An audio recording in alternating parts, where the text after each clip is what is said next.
Wait, hold on a second. Everyone thinks the 2026 World Cup final is being played in New York. Nope. And what's behind that mistake is a really strange story. The actual stadium is in New Jersey, just 5 miles from Manhattan, but outside the city. And that confusion the whole planet has, it's not a coincidence. It's part of how this place was born.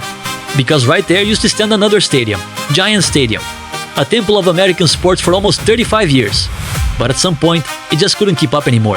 It became too small for what New York wanted to show the world. And then something rare happened in sports. Someone decided to build a stadium for two teams that hate each other, the Giants and the Jets. Lifelong rivals sharing the same house. For that to work, the stadium couldn't fly anyone's colors. That's why the outside is gray, metallic, almost cold. It doesn't imitate either team. It's designed to change its skin depending on who's playing. Giants game, everything turns blue. Jets game, everything turns green. One building, two completely different identities. And the numbers aren't small either. It opened in 2010.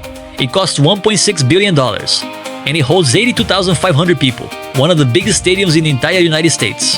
But the interesting part was never the size. It was what's happening inside. This is where an outdoor Super Bowl was played in the dead of winter, something that's almost never done.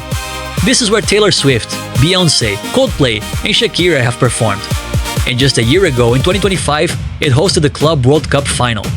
In other words, it had been quietly training for this all along. And here's the twist almost nobody knows.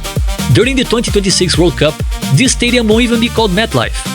FIFA is presenting it under a different name, New York, New Jersey Stadium.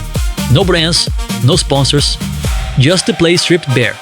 As if, after 16 years of changing colors depending on who was playing, it had finally found its true identity, belonging to no one. July 19th, 2026, a stadium built to have no owner is going to host the most watched match on the entire planet. And it all started because a stadium got too small. No home field advantage for anyone, just two nations, one trophy, and a stadium that finally belongs to everyone. Let the game speak, not the city. Subscribe for the next goal, piece by piece.